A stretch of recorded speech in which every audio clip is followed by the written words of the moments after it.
أما بعد فأعوذ بالله من الشيطان الرجيم.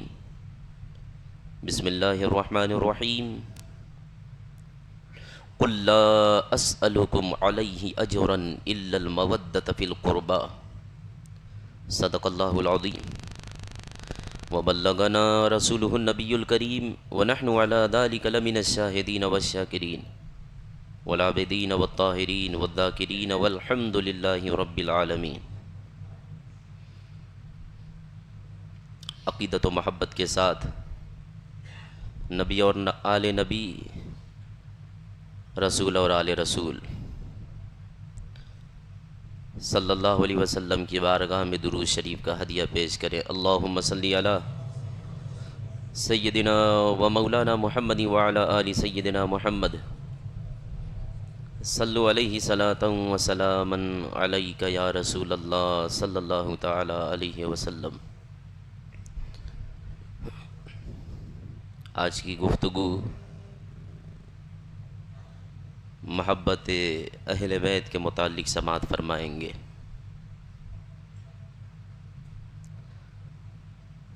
اعلیٰ حضرت فاضل بریلوی کے بھائی علامہ حسن رضا کہتے ہیں، باغ جنت کے ہیں بہر مدح خانے اہل بیت.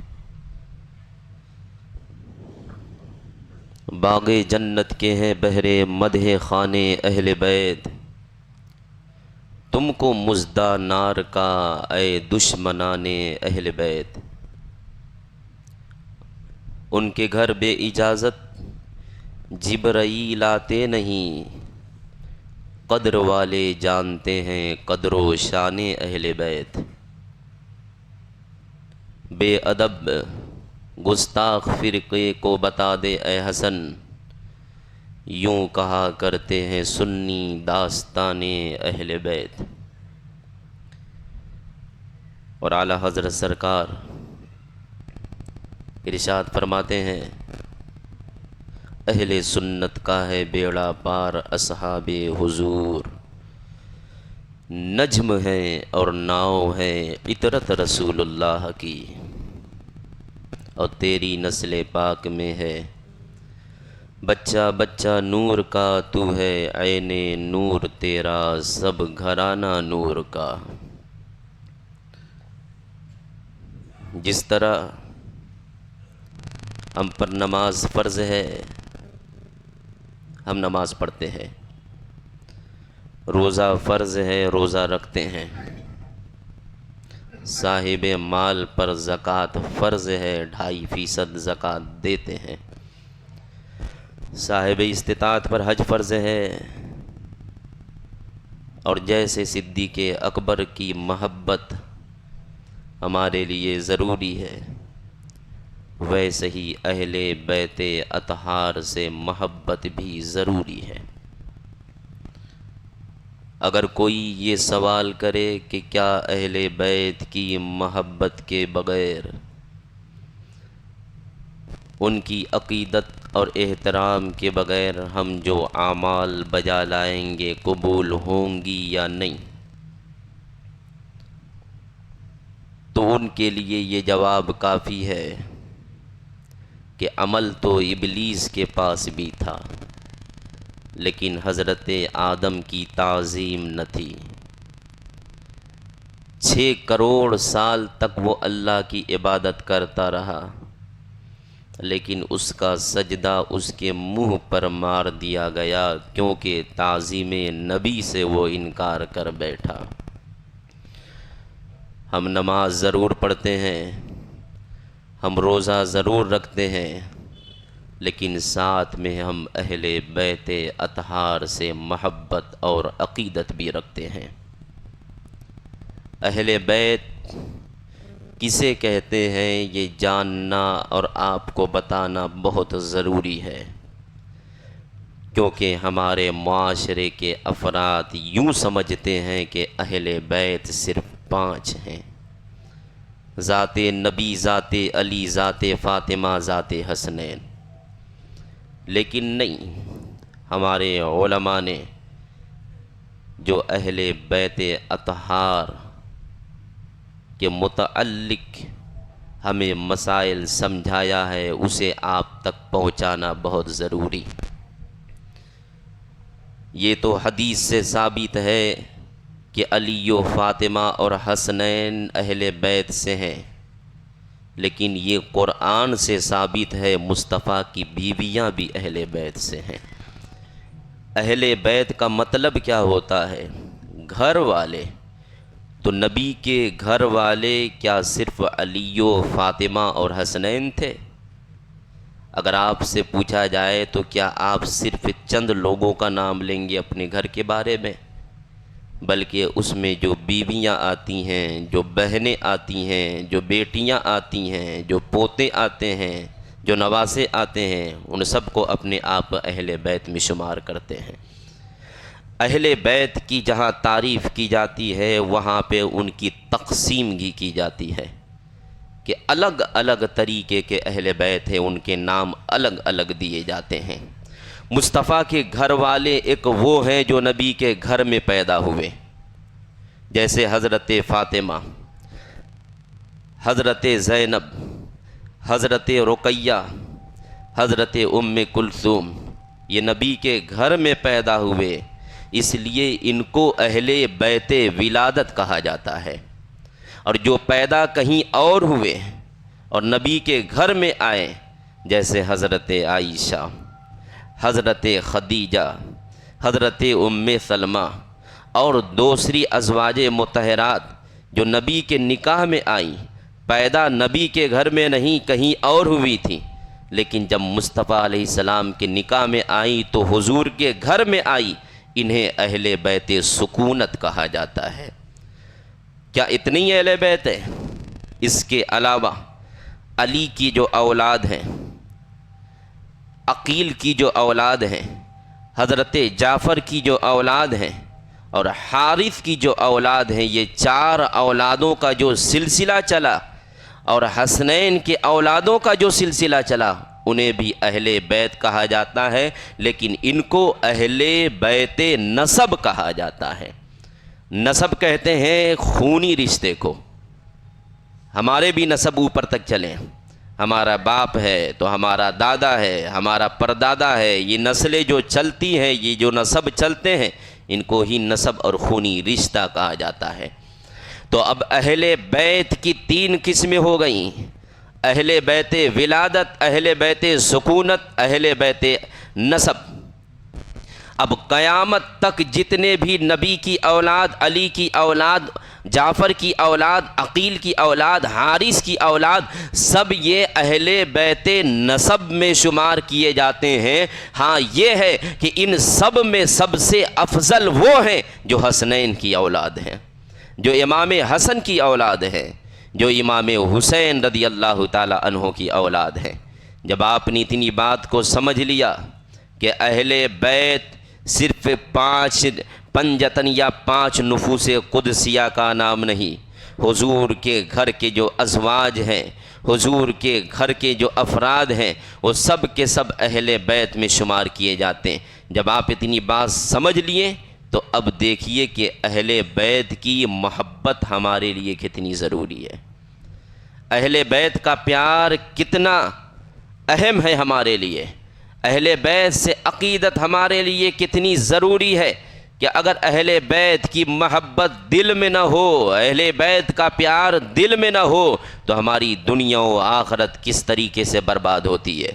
اللہ کے نبی صلی اللہ علیہ وسلم کی حدیث، حضور پاک صلی اللہ علیہ وسلم نے ارشاد فرمایا: من مات علی حب آل محمد مات شہیدا۔ نبی ارشاد فرماتے ہیں جو اہل بیت کی محبت میں مرا وہ شہید ہو کر کے مرا۔ یہ شہادت کا انعام محبت اہل بیت کے صدقے میں مل رہا ہے، یہ شہادت کا اکرام اہل بیت کی عقیدت میں مل رہا ہے۔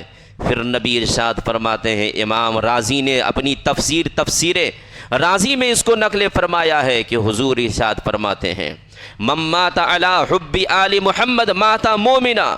جو اہل بیت کی محبت میں مرا وہ مومن ہو کر مرا۔ تو کہیں آقا ارشاد فرماتے ہیں: من مات علی حب آل محمد مات مغفورا۔ جو اہل بیت کی محبت میں مرا وہ مغفور بخش دیے جانے کی صورت میں مرا۔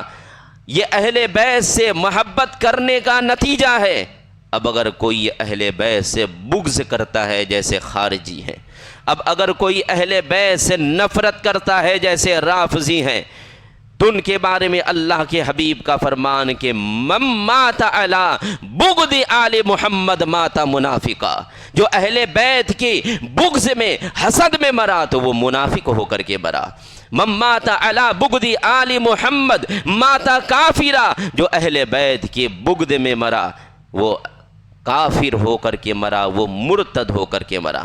کتنا بڑا انعام مل رہا ہے اہل بیت کی محبت کے صدقے میں، کہ اہل بیت کی محبت ایمان کی نشانی ہے، اہل بیت کی محبت ایمان کی علامت ہے، اہل بیت کی محبت ایمان کی گارنٹی ہے، اہل بیت کی محبت شہادت کی گارنٹی ہے، اہل بیت کی محبت بخشش کی گارنٹی ہے، اہل بیت کی محبت اور مغفرت کی گارنٹی ہے۔ اور اہل بیت سے بغض ہو، ان سے نفرت ہو، ان سے حسد ہو تو وہ نفاق کی علامت ہے، وہ ارتداد کی علامت ہے، وہ کفر کی علامت ہے۔ اللہ کا شکر ہے کہ ہم اہل بیت سے محبت کرتے ہیں، اہل بیت سے پیار کرتے ہیں، لیکن اہل بیت سے عقیدت کیسی ہونی چاہیے، اہل بیت کا احترام کس طریقے کے ہونا چاہیے۔ اللہ کے نبی صلی اللہ علیہ وسلم نے یہ ارشاد فرمایا کہ تم اہل بیت سے محبت کرو، اہل بیت سے عقیدت کرو، اور ساتھ میں قرآن کے دامن سے بھی وابستہ ہو جاؤ۔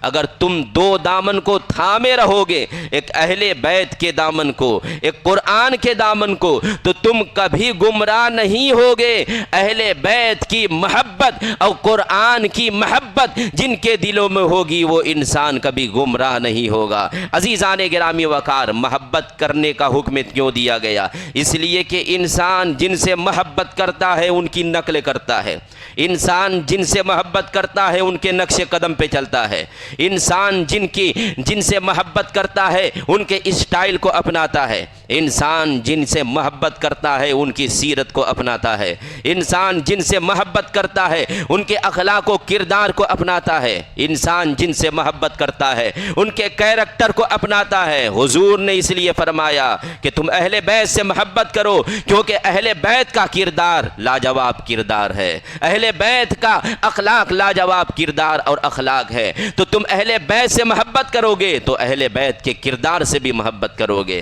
اہل بیت کے اخلاق و اطوار سے بھی محبت کرو گے۔ لیکن کیا ہے مسلمانوں، ہم تو اہل بیت سے محبت کا دعویٰ کرتے ہیں، کیا ان کے اخلاق و کردار اور کیریکٹر کو بھی اپنانے کی کوشش کرتے ہیں؟ نہیں۔ محرم کے مہینے میں ہمارا ایک بہت بڑا طبقہ یا حسین کے نعرے لگاتا ہے۔ حسینیت صرف یا حسین کے نعرے لگانے کا نام نہیں ہے، بلکہ کربل کی دھرتی پر جن سجدوں اور نماز کی حفاظت کے لیے امام حسین نے اپنی جان کی قربانیاں دی تھیں، ان نماز کی پابندی کرنا یہ حسینیت کی علامت ہے۔ عزیزان گرامی وقار، کربل کی دھرتی پر اتنے آہو بکا ہونے کے باوجود بھی، مصیبتوں کے پہاڑ سامنے ہونے کے باوجود بھی، حضرت زینب و شہربانے کا چہرہ خیمے سے باہر نہیں آتا تھا، ظاہر نہیں ہوتا تھا۔ لیکن آج معاشرے میں جب ہماری خواتین اپنے چہرے کو بے نقاب کر کے مسلمانوں کے اور لوگوں کے نظروں کے سامنے آئیں گے تو بتاؤ یہ کربلا کے پیغام کو منہدم کرنا ہوا کہ نہیں؟ کربلا کے پیغام کو پس مردہ کرنا ہوا کہ نہیں؟ کربلا کے پیغام کو نظر انداز کرنا ہوا کہ نہیں؟ عزیزان گرامی وقار، یہی وجہ ہے کہ اللہ تعالیٰ نے قرآن عظیم میں ارشاد فرمایا، قُل لَا أَسْأَلُكُمْ عَلَيْهِ أَجْرًا إِلَّا الْمَوَدَّةَ فِي الْقُرْبَى۔ اے محبوب آپ فرما دیجئے لا اسألکم علیہ اجرا، میں تم سے کوئی اجرت طلب نہیں کرتا۔ نبی نے صحابہ کرام کو دین سکھایا جب وہ اندھیرے میں تھے، جب وہ گمراہیوں کے راہ پر تھے، کوئی شراب نوشی میں ملوث تھا، کوئی اپنے بیٹی کو زندہ درگور کر رہا تھا، ایسے بھیانک دور میں اللہ کے حبیب صلی اللہ علیہ وسلم نے ان کی رہنمائی فرمائی، ان کی ہدایت فرمائی، اور جب ان کی ہدایت فرمائی ان کو قرآن دیا، ان کو اپنے جیسا نبی دیا، ان کو حضرت جبریل جیسا روح الامی دیا، خود رحمان دیا، قرآن دیا، اس کے باوجود اللہ کے حبیب ان سے کہتے ہیں کہ میں تم سے کوئی اجر طلب نہیں کرتا، میں نے تم کو راہ ہدایت دکھایا لیکن میں تجھ سے اجرت نہیں مانگتا، میں نے تجھے اندھیرے سے نکال کر روشن اور تابناک راستے پر گامزن کر دیا لیکن میں تجھ سے اجرت طلب نہیں کرتا۔ اب اللہ قرآن میں فرماتا ہے اے محبوب آپ فرما دیجئے الا المودۃ فی القربى، میں تجھ سے اجرت طلب نہیں کرتا مگر اہل بیت کی محبت تمہارے لیے ضروری ہے۔ الا المودۃ، لفظ مودت آیا ہے، ایک لفظ ہے محبت، ایک لفظ ہے مودت۔ محبت اور مودت میں کافی فرق ہے، محبت اور مودت میں فرق سمجھنا ہے تو آپ ایسے سمجھیں کہ انسان کو جس سے محبت ہوتی ہے انسان کبھی اس سے جدا بھی ہو جاتا ہے، باپ کو بیٹے سے محبت ہے، بیٹے کو باپ سے محبت ہے، لیکن کبھی باپ اپنے بیٹے کے بغیر رہ لیتا ہے، ایسے ہی میاں کو بیوی اور بیوی کو میاں سے محبت ہے، لیکن وقت آنے پر اگر کوئی اس دنیا سے چلے جائے تو میاں بیوی کے بغیر اور بیوی میاں کے بغیر زندہ رہ سکتی ہے، کیونکہ ان سے محبت ہے۔ جن سے محبت ہوتی ہے اگر ان چیزوں کے بغیر انسان زندگی گزار سکتا ہے۔ ہم کو پانی سے محبت ہے، ہم کو پانی سے محبت ہے لیکن ہمیں پانی سے مودت نہیں ہے، ہم بسا اوقات 1-1 گھنٹہ 10-10 گھنٹہ 20-20 گھنٹہ پانی کے بغیر ہم رہ سکتے ہیں، لیکن ہمیں اپنی سانس سے محبت نہیں بلکہ مودت ہے، ہم ایک لمحہ بھی اپنی سانس کے بغیر نہیں رہ سکتے۔ تو محبت اسے کہتے ہیں جس کے بغیر انسان رہ سکتا ہو، اور مودت اسے کہتے ہیں جس کے بغیر زندگی اجیرن اور دو بھر ہو جائے۔ جیسے کہ آپ دیکھ لو کہ مچھلی کو پانی سے محبت نہیں بلکہ مودت ہے، مچھلی کو پانی سے محبت نہیں بلکہ مودت ہے کہ جب تک مچھلی پانی میں رہے گی تو زندہ رہے گی، مچھلی پانی میں رہے گی تو باحیات رہے گی، مچھلی پانی میں رہے گی تو تر و تازہ رہے گی، مچھلی پانی میں رہے گی تو اس میں تازگی رہے گی، مچھلی پانی میں رہے گی تو اس میں زندگی رہے گی، مچھلی پانی میں رہے گی تو اس میں حیات رہے گی۔ لیکن جیسے ہی مچھلی کو پانی سے الگ کر دیا جائے گا تو مچھلی تڑپ تڑپ کر اپنی جان قربان کر دے گی، اور آپ کو یہ بتا دے گی کہ مچھلی کو پانی سے محبت نہیں، انسیت نہیں بلکہ مودت ہے کہ ہم اوروں کے بغیر تو زندہ رہ سکتے ہیں لیکن پانی کے بغیر زندہ نہیں رہ سکتے۔ جس طرح مچھلی کو پانی سے مودت ہے کہ مچھلی پانی کے بغیر دنیا میں نہیں رہ سکتی، ویسے ہی اہل ایمان کو اہل بیت سے مودت ہے کہ ہم اوروں کے بغیر زندہ رہ سکتے ہیں لیکن اہل بیت کی محبت و مودت کے بغیر زندہ نہیں رہ سکتے۔ عزیزان گرامی وقار، تو اہل بیت کی محبت ایسی ہونی چاہیے کہ ان کے بغیر ہماری زندگی اجیرن ہو جائے۔ لیکن پیارے، ہم تو اہل بیت کی شان بھی نہیں سمجھتے، ہم تو ان کے مناقب کو بھی نہیں سمجھتے، ہم تو اہل بیت کی شناخت بھی نہیں کر پاتے، ہم تو جانتے بھی نہیں اہل بیت کیا ہے۔ بتائیے پھر ہم ان سے محبتیں کیسے کریں؟ ہم دنیا کے پیچھے اس طرح بھاگتے چلے جا رہے ہیں کہ ہم دین سے دور ہوتے جا رہے ہیں، اور جان لو جو دنیا سے قریب ہوگا وہ دین سے دور ہوگا، اور جو دین کے قریب ہوگا وہ دنیا سے دور ہوتا جائے گا۔ عزیزان گرامی وقار، اہل بیت سے محبت کرو، کیونکہ اہل بیت سے محبت ڈائریکٹلی حضور سے محبت ہے۔ اہل بیت سے عقیدت ڈائریکٹ حضور سے عقیدت ہے، اہل بیت سے پیار ڈائریکٹ حضور سے پیار ہے۔ اگر اہل بیت سے محبت کرو گے 1400 سال کے بعد بھی، اگر آج بھی تم کسی آل رسول سے محبت، اس کی تعظیم، اس سے مصافحہ اور اس سے مصافحہ اور اس کی زیارت کرو گے تو گویا کہ تم رسول کی زیارت کرو گے۔ عزیزان گرامی وقار، خود اللہ کے نبی صلی اللہ علیہ وسلم کی حدیث، حضور پاک علیہ السلام نے ارشاد فرمایا حسن و حسین کے لیے کہ جنہوں نے ان سے محبت کی یعنی حسن حسین سے، فقد احبنی تو اس نے مجھ سے محبت کی، اور جس نے ان دونوں سے بغض رکھا فقد ابغضنی اس نے مجھ سے بغض رکھا۔ دیکھو حضور نے صاف صاف اعلان فرما دیا کہ حسنین کی محبت مجھ سے محبت ہے، حسنین سے پیار مجھ سے پیار ہے، حسنین سے عقیدت مجھ سے عقیدت ہے، اور حسنین سے بغض مجھ سے بغض ہے، حسنین سے نفرت مجھ سے نفرت ہے۔ اس لیے اگر تم حسنین سے محبت کرتے ہو تو گویا تم رسول پاک سے محبت کرتے ہو۔ عزیزان گرامی وقار، بہت ساری مثالیں اس ضمن میں آپ کے سامنے پیش کر سکتا ہوں کہ بہت ایسے افراد اس دنیا میں گزرے ہیں جنہوں نے اللہ کے نبی کے آل سے یعنی آل نبی اور آل رسول سے محبت کی تو خواب میں اللہ کے رسول نے انہیں انعام و اکرام سے نوازا ہے، خواب میں انہیں اکرام و انعام سے نوازا ہے۔ اور جن لوگوں نے اللہ کے نبی کی آل یعنی آل رسول سے ان کو تکلیف دی اور ان کو ایذا پہنچائی تو وہ ایذا پہنچانا بھی نبی پاک صلی اللہ علیہ وسلم کو ایذا پہنچانا ہے۔ اب ہم اپنے اندر اگر جھانک کر دیکھیں، کیا ہم اپنے کردار کے ذریعے سے ہم حسین کے روح کو خوش کرتے ہیں یا ناراض کرتے ہیں؟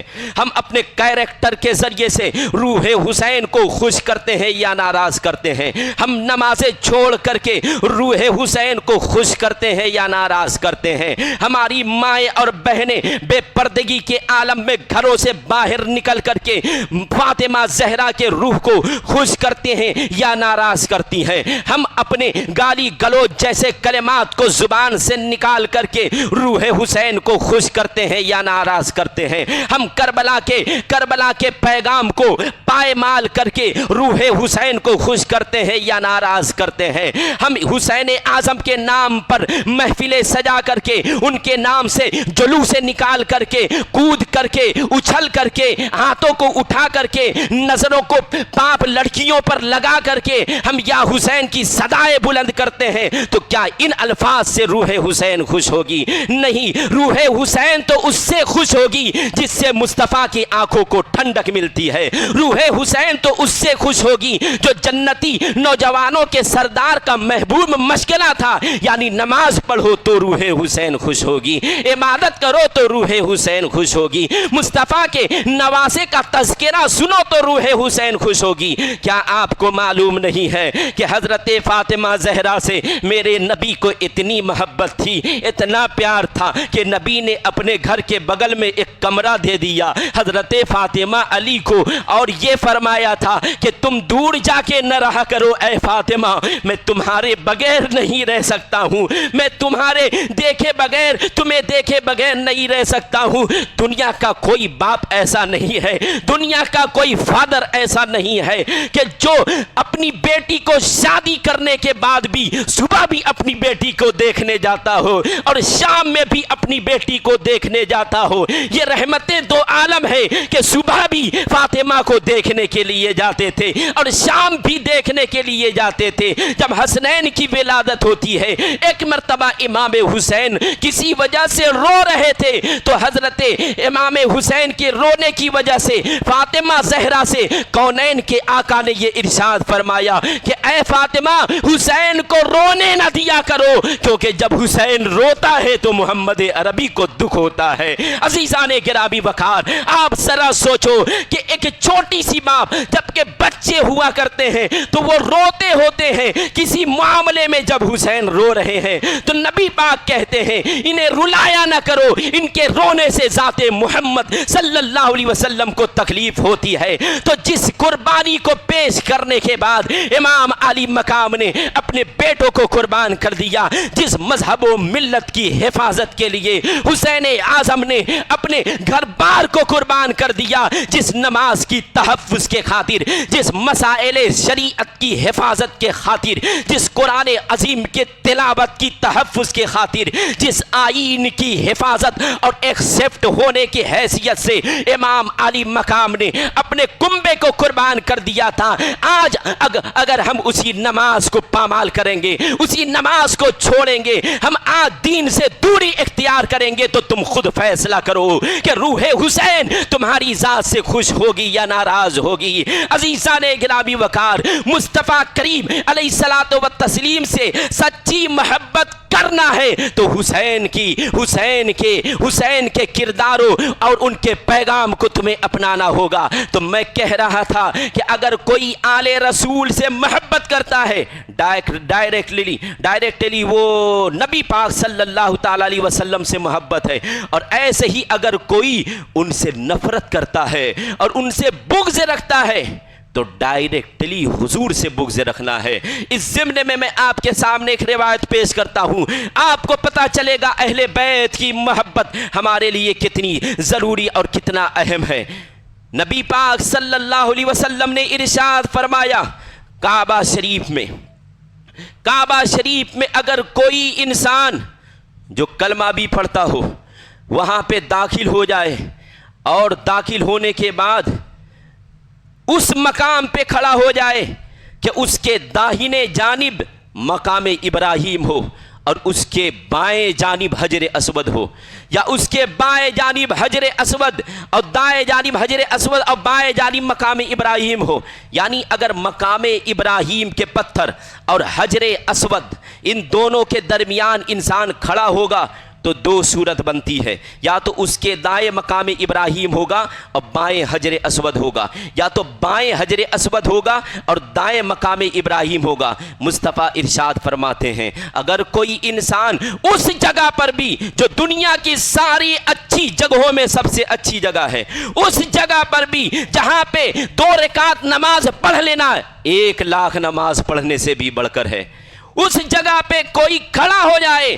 اور کھڑا ہو کر کے صلی نماز پڑھے، نبی فرماتے نماز وہ پڑھے، اور نماز ہی نہیں فسامہ، اس حالت میں نماز پڑھے کہ وہ روزے سے ہو، روزہ بھی ہو اور نماز بھی پڑھے، اور وہ حج کرنے کے لیے بھی گیا ہو، بیک وقت وہ 3 عبادتیں کر رہا ہے، بلکہ 4 عبادتیں کر رہا ہے، ایک کعبے کی زیارت بھی اسے ہو رہی ہے، ایک نماز کی ادائیگی بھی ہو رہی ہے، ایک روزہ بھی وہ رکھا ہوا ہے، ایک ایام حج میں وہ نماز پڑھ رہا ہے، اتنی ساری چیزیں وہ جمع کر کے نماز پڑھ رہا ہو، روزہ رکھا ہوا ہو، حج کے ایام ہو، لیکن مصطفیٰ فرماتے ہیں کہ وہ نماز پڑھتے پڑھتے اگر اس کی روح نکل جائے، وہ مر جائے، تو بتائیے وہ خوش نصیب ہوگا نا؟ ایسی جگہ وہ مرے گا تو اگر کوئی اپنے گھر میں نماز پڑھتے پڑھتے مر جائے تو لوگ کہیں گے نماز پڑھتے پڑھتے مر گیا، شہید کا درجہ ملے گا، نماز پڑھتے پڑھتے مر گیا، کتنا نیک اور پرہیزگار تھا۔ میں آپ سے پوچھنا چاہتا ہوں، کعبے کے اس مقام پر انسان کھڑا ہو جائے کہ جس مقام پہ کھڑے ہونے کے بعد دائیں جانب حجر اسود، بائیں جانب مقام ابراہیم، نماز کی حالت روزے کی حالت میں ہو اور حج کے ایام ہو اور نماز پڑھتے پڑھتے مر جائے، تو آپ بتائیے اس کے لیے کیا ہونا چاہیے؟ وہ جنتی ہے نا؟ دنیا تو یہی کہے گی جنتی، لیکن میرے مصطفیٰ فرماتے ہیں اتنی ساری خوبی اس کے اندر ہونے کے باوجود اگر وہ مبغوض لآل محمد، اگر اس کے دل میں آل رسول کی محبت نہیں ہے تو وہ جہنمی ہے، فدخل النار، اسے جہنم میں داخل کر دیا جائے گا۔ آپ نے کیا اندازہ لگایا؟ اہل بیت کی محبت اگر ہے تو نماز قبول، اہل بیت کی محبت ہے تو روزہ قبول، اہل بیت کی محبت ہے تو حج قبول، اگر اہل بیت کی محبت نہ ہو 1,00,000 نمازیں پڑھی جائے اسے جہنم اور نار میں داخل فرما دیا جائے گا۔ عزیزان گرامی وقار، تو امام علی مقام رضی اللہ تعالی عنہ یہ اہل بیت اطہار کی ایک اہم کڑی ہے۔ نبی پاک صلی اللہ تعالی علیہ وسلم نے اہل بیت کی بڑی شان بیان فرمائی ہے، اور جو اہل بیت سے محبت کرتا ہے آل رسول سے، وہ نبی سے، اور جو بغض رکھتا ہے، اگر کوئی آل رسول کو تکلیف دیتا ہے تو گویا وہ مصطفیٰ کو ایذا پہنچاتا ہے۔ اس ضمن میں ایک روایت آپ کے سامنے وہ پیش کرتا چلوں۔ اللہ رب العزت ہمارے دلوں میں سیدوں کا وہ احترام پیدا فرمایا ہے کہ جہاں سید کا گزر ہوتا ہے دل ہمارے نرم پڑ جاتے ہیں۔ ہمارے محلے ہو، ہمارے قریے ہوں، ہماری بستی ہو، جہاں آل رسول کی آمد ہوتی ہے تو جب وہ چلتے ہیں تو جلوس کی شکل بن جاتے ہیں، جہاں وہ بیٹھتے ہیں مجلس اور بزم بن جایا کرتی ہے۔ عزیزان گرامی وقار، لیکن اگر انہی آل رسول میں اگر کوئی آل رسول کو تکلیف اور ایذا پہنچائے تو اتنا لمبا زمانہ گزرنے کے بعد بھی روح مصطفیٰ اس سے ناراض ہوگی۔ مسجد نبوی شریف کہ محدث یعنی حدیث کا جو درس دیتے تھے مسجد نبوی میں، جو مسجد نبوی میں حدیث کا درس دے وہ کوئی عام محدث تو نہیں ہوگا نا، بہت بڑے محدث تھے، بہت بڑے عالم تھے، حدیث کا درس دیتے تھے، حدیث پڑھاتے تھے، لوگوں کو حدیث سکھاتے تھے۔ اس میں ایک بچہ تھا جو حدیث کی تعلیم حاصل کرتا تھا، اور وہ بچہ نبی کی آل سے تھا، مصطفیٰ کی اولاد سے تھا۔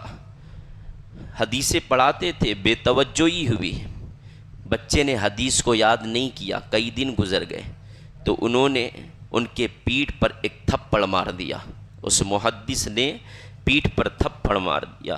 وہ تو تھپڑ مار دیے، تھپڑ مار کے مجلس برخاست ہوتی ہے، لیکن جب وہ اپنے کاموں سے فارغ ہو کر رات میں سوتے ہیں تو خواب میں رسول پاک تشریف لاتے ہیں اور کہتے ہیں کہ اے محدث، تم نے مجھے کیوں تھپڑ مارا ہے؟ تھپڑ انہوں نے بچے کو مارا، لیکن مصطفیٰ کہتے ہیں کہ اے محدث، تم نے مجھے کیوں تھپڑ مارا ہے؟ یہ کھڑے ہوتے ہیں، عرض کرتے ہیں یا رسول اللہ، میں ناچیز آپ کی شفاعت کا امیدوار اور طلبگار میں آپ کو تھپڑ ماروں؟ کہا نہیں، تم نے مجھے تھپڑ کیوں مارا؟ کہا یا رسول اللہ، میں اتنی بڑی گستاخی کیسے کر سکتا ہوں؟ میں آپ کو تھپڑ کیسے مار سکتا ہوں؟ کہا بتاؤ نا، تم مجھے تھپڑ تم نے کیوں مارا؟ کہا یا رسول اللہ، میں نے تو تھپڑ نہیں مارا، لیکن آپ کہہ رہے ہیں تو یہ صحیح بات ہوگی، آپ مجھے بتائیں کہ بات کیا ہے، وجہ کیا ہے، آپ یہ کیوں کہتے ہیں کہ آپ نے مجھے تھپڑ مارا ہے؟ نبی پاک صلی اللہ علیہ وسلم نے اپنی پیٹھ کھول دی اور کہا کہ اے محدث، آؤ دیکھ، میری پیٹھ پر تیرے پنجے کے نشان موجود ہیں۔ کہا یا رسول اللہ، لیکن میں نے تو تھپڑ نہیں مارا۔ کہا مسجد میں تو جس بچے کو درس دیتا تھا وہ میری اولاد میں سے تھا، تم نے میری اولاد کو تھپڑ مارا، گویا تم نے مجھے تھپڑ مارا ہے۔ عزیزان گرامی وقار، تو اولاد رسول کو اگر کوئی ایذا دے تو گویا وہ ایذا نبی تک پہنچتی ہے۔ تو جن لوگوں نے امام حسین کو تکلیفیں پہنچائی ہیں، میں یہ کہنا چاہتا ہوں پیارے، آپ یہ سن کر کے خوش نہ ہو کہ امام حسین کو ایذا صرف یزید اور کوفیوں نے دیا تھا۔ امام حسین کو ایذا آج مسلمان کا ایک بڑا طبقہ دے رہا ہے۔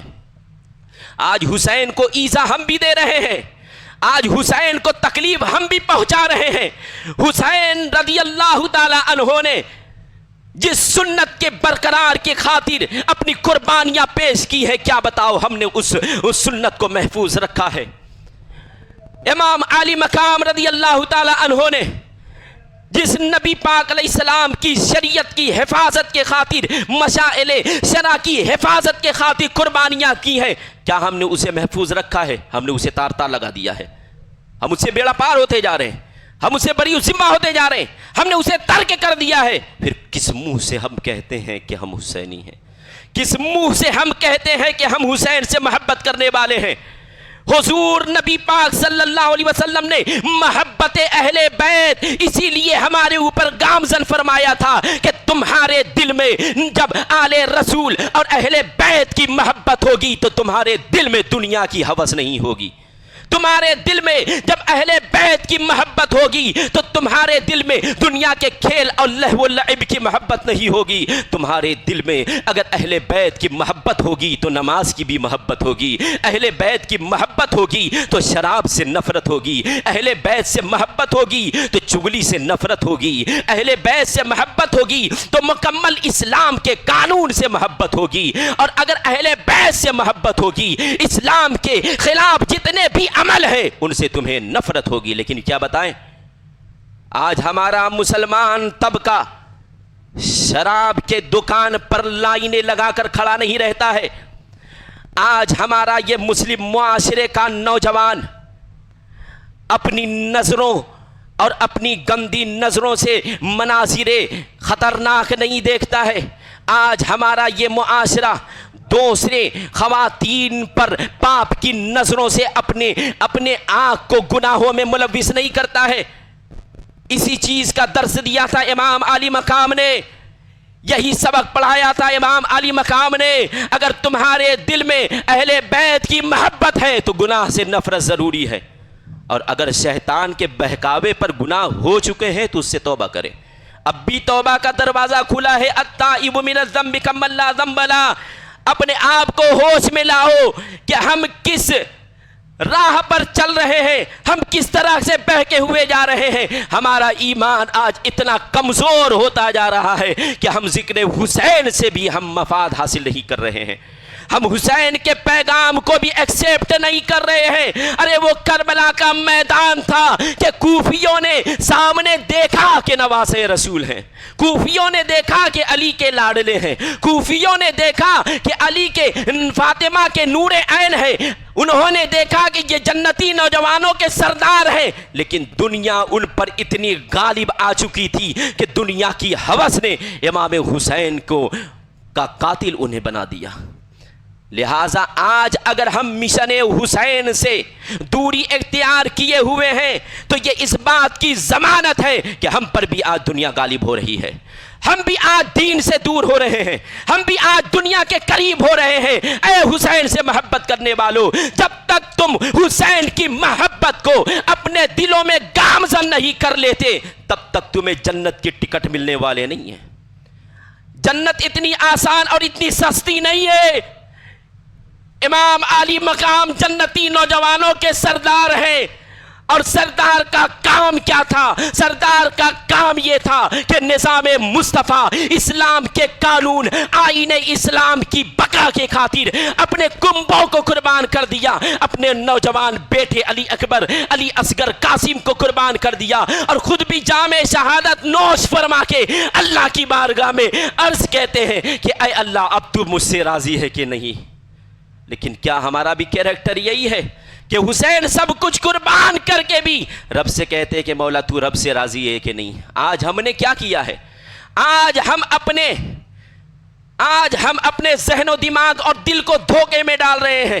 دنیا کی ہوس آئی، انسان چاہتا ہے کہ اچھلنے، کودنے، گھومنے پھرنے کا ماحول بن جائے۔ ہمیں نماز کی توفیق نہ ہو، ہمیں ذکر حسین میں بیٹھنے کی توفیق نہ ہو۔ اب بھائی ذکر حسین سنو، حسین کا ذکر سننا بھی عبادت ہے، علی کا ذکر سننا بھی عبادت ہے۔ آج عاشوراء کی رات آنے والی ہے، آپ کا کیا خیال ہے؟ ڈھول اور تاشے میں شرکت ہونی چاہیے؟ آپ کا کیا خیال ہے؟ ان جگہوں پہ جانی چاہیے جہاں تالیاں ماری جاتی ہوں؟ آپ کا کیا خیال ہے؟ ان راہوں پہ آپ جائیں گے جہاں پہ صرف یا حسین کے نعرے لگے، پھر بعد میں گالی گلوچ کی محفلیں سج جائیں؟ آپ کا کیا خیال ہے؟ آپ انہی مجلس میں شرکت کریں گے جہاں سے آپ کو دین کا کوئی سبق نہ ملے؟ کیا خیال ہے آپ کا؟ آپ کو وہیں جانا ہے جہاں حسین کے مشن کی کوئی بات نہ کہی جائے؟ میں کہتا ہوں اگر آپ کو آج رات جنت کے راستے پہ گزارنی ہے تو حسین کے ذکر میں مسجد امام احمد رضا میں تشریف لائے۔ شب عاشوراء کی رات آنے والی ہے، اور میں آپ سب سے یہ امید رکھتا ہوں کہ آپ ذکر حسین سننے، شہادت حسین سننے، پیغام حسین سننے، پیغام کربلا سننے کے لیے آپ یہاں پہ تشریف لائیں گے۔ اور جہاں پہ آپ تشریف لائیں گے وہ مسجد سب سے اچھی جگہ، دنیا کی سب سے اچھی جگہ ہوگی، اور جس کا ذکر آپ سننے جا رہے ہیں وہ سادات کی اصل ہوں گی۔ ایک ہے اصل، ایک ہے نسل، ایک ہے اصل کہہ رہا ہوں، اصلی نہیں، اصلی اور نقلی نہیں، اصل اور نسل کا مطلب آپ سمجھیں کہ آم ہے نا، آم آپ نے کھا لیا، اس کی گٹھلی بچ گئی، آپ نے اسے زمین میں گاڑ دیا، یہ زمین میں جو آپ گاڑ دیے یہ گٹھلی جو ہے نا یہ اصل ہے، آپ نے اس میں پانی ڈال دیا، اس سے پودا نمودار ہوا، اس سے ڈال اور ٹہنیاں بننی شروع ہو گئی، اس میں پتیاں اور کلیاں کھلنی شروع ہو گئی، پھر اس کے بعد اس میں آم لگنا شروع ہو گیا۔ اصل کیا ہے؟ گٹھلی ہے۔ اس اصل سے پھر ہزاروں آم آپ کے سامنے آئیں گے۔ تو آج پوری دنیا میں جتنے سادات ہیں وہ نسل سادات ہیں، اور حسن و حسین یہ اصل سادات ہیں، اور ان کے اصل فاطمہ زہرا ہیں، اور فاطمہ زہرا کے اصل محمد الرسول اللہ ہیں۔